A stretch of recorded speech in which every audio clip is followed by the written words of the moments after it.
ہوتی تھی نا ان کے لیے چھوٹے لشکر ہوتے وہ بھی یہ صحابی فرماتے ہیں. کون فرما رہے ہیں؟ حضرت سہل بن حنظلہ رضی اللہ عنہ.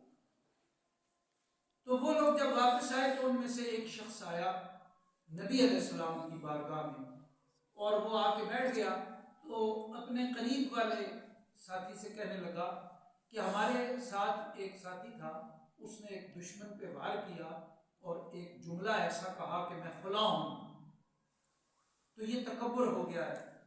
تو آپ کا کیا خیال ہے کہ ایسا کہنے سے ان کا یہ جہادی عمل بچ گیا ہے یا ضائع ہو؟ تو ساتھ والے نے کہا مجھے تو ایسے لگتا ہے کہ اس نے بڑائی کا بول بولا ہے تو اس نے اپنا اجر ضائع کر دیا. جو ان کے پہلو میں صحابی بیٹھے تھے انہوں نے کہا ایسا نہیں. جہاد میں اور دشمن کے ساتھ جب مقابلہ ہو رہا ہوتا ہے وہاں پر ایسی بات کہنا اور دشمن پہ وار کرنا یہ تکبر کے لیے نہیں ہوتا، یہ ایک تو دین کی عظمت کے لیے ہوتا ہے اور دوسری بات دشمن کو ہیبت دلانے کے لیے ہوتا ہے.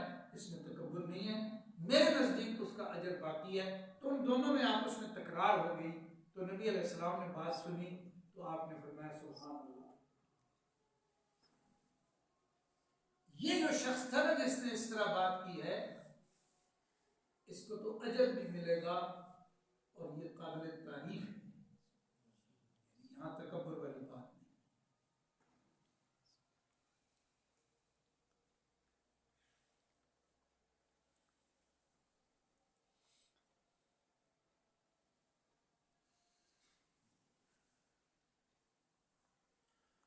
دوسری حدیث پاک یہ ہے کہ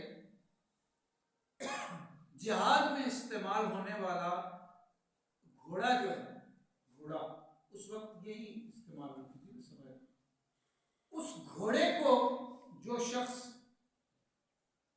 تیار کرتا ہے، اس پہ خرچ کرتا ہے، کھلاتا پلاتا ہے، صفائی ستھرائی اور دیگر اس میں جو خرچ کرتا ہے وہ ایسے ہے جیسے اس نے ہمیشہ یعنی ساری زندگی وہ اللہ کے راستے میں مال لگاتا ہے.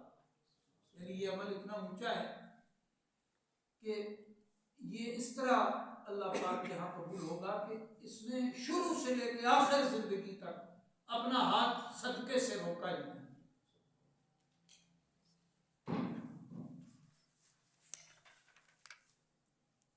تیسری حدیث یہ ہے کہ ایک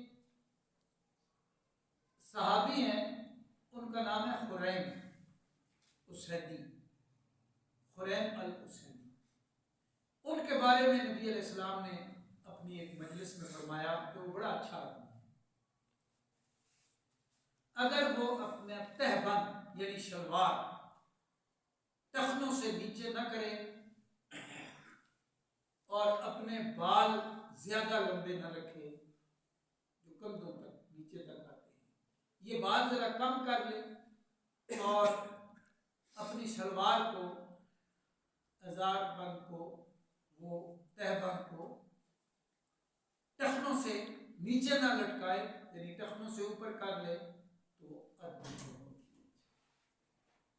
تو یہ بات جب ان تک پہنچی تو انہوں نے دیر نہیں لگائی، فوراً اپنے بال کاٹ کے کانوں تک لے آئے.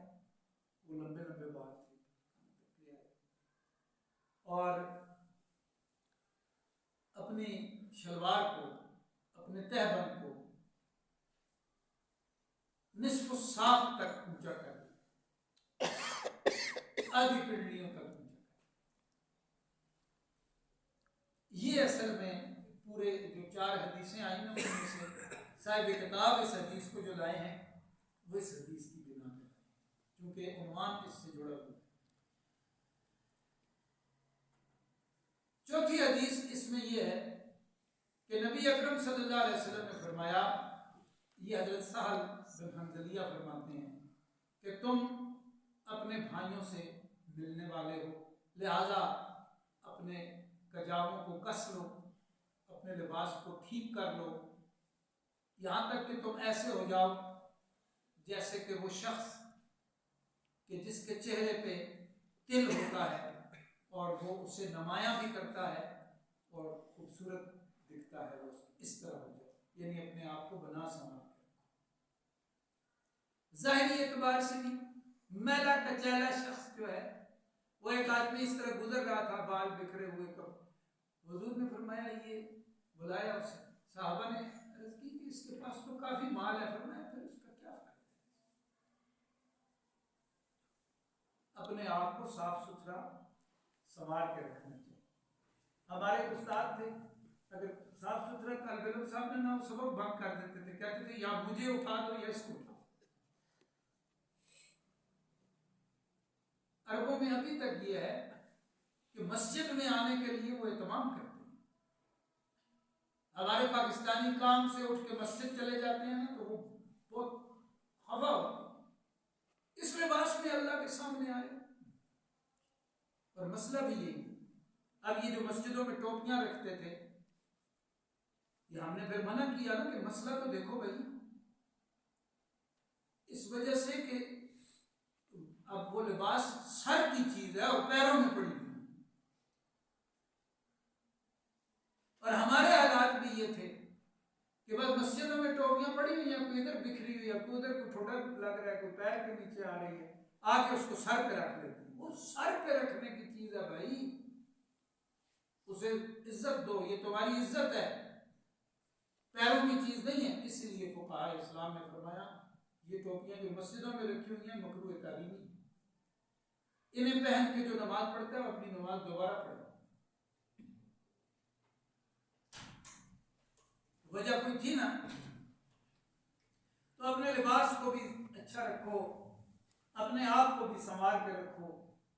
جب اللہ کے گھر میں آؤ تو خوب بن سنور کے آؤ۔ ملک صاحب کو ملنے جاتے ہو تو نیا سوٹ پہن کے، نئے جوتے، کہ ملک صاحب دیکھیں گے تو کیا کہیں گے؟ اللہ پاک سے ملاقات کے لیے مسجد میں آ رہے ہیں اور ایسے ہی منہ اٹھائے آ گئے ہیں، نہ منہ دھویا ہوا ہے، نہ کپڑوں کا کوئی حال ہے۔ اور بعض فقہاء نے فرمایا کہ تمہارا مسجد میں آنا قبول ہی نہیں ہوگا جب تک کہ تم سب سے زیادہ اہمیت جس کی ملاقات کے لیے اپنے لباس کو، اپنے ظاہر کو دیتے ہو، اس سے زیادہ اہمیت اللہ پاک کی ملاقات کو نہیں دو گے، تمہارا آنا قبول نہیں ہوگا۔ تو فرمایا اپنا لباس بھی ٹھیک، ایک تو ظاہر کی بات ہے، اس میں محدثین نے یہ بھی فرمایا کہ اس میں یہ تعلیم تھی کہ اگر تم سفر پہ گئے ہوئے ہو، پرانے وقتوں میں سفر مشکل ہوتا تھا، پیدل جانا، گرد ہوتی تھی، عجیب حالت ہو جاتی، تو وہ اس حالت میں گھر میں پھر واپس نہ ہو، کہیں اپنے آپ کو صاف ستھرا کر کے پھر گھر میں اجڑی ہوئی شخصیت لے کے گھر میں نہ ہو۔ اور تیسری بات اس میں یہ ہے کہ آخرت کا سفر ہے، ایسا حلیہ لے کے جاؤ کہ شرمندگی نہ ہو، اور ایسے اعمال سفر کا سامان، ایسے اعمال لے کے جاؤ کہ وہاں شرمندگی نہ ہو، پوری تیاری کے ساتھ جاؤ۔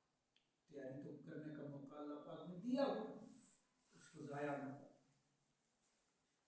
جاگنا ہے تو جاگ لے، افلاک کے سائے تلے، تا حشر سونا پڑے گا خاک کے سائے۔ یہ تھوڑا سا وقت ہے، گھر جانا ہے، اچھی طریقے سے ٹھکانہ گور ہے آخر، عبادت کچھ تو کر غافل، مثل ہے کہ خالی ہاتھ گھر جانا نہیں اچھا۔ یہ بگڑے ہوئے تیور، بکھری ہوئی شخصیت کے ساتھ پیش نہ ہو، اس پیشگی کے لیے اپنا حلیہ بھی ٹھیک کرو، اپنے اعمال بھی ٹھیک کرو۔ یہ 4 حدیث اللہ پاک قرآن و سنت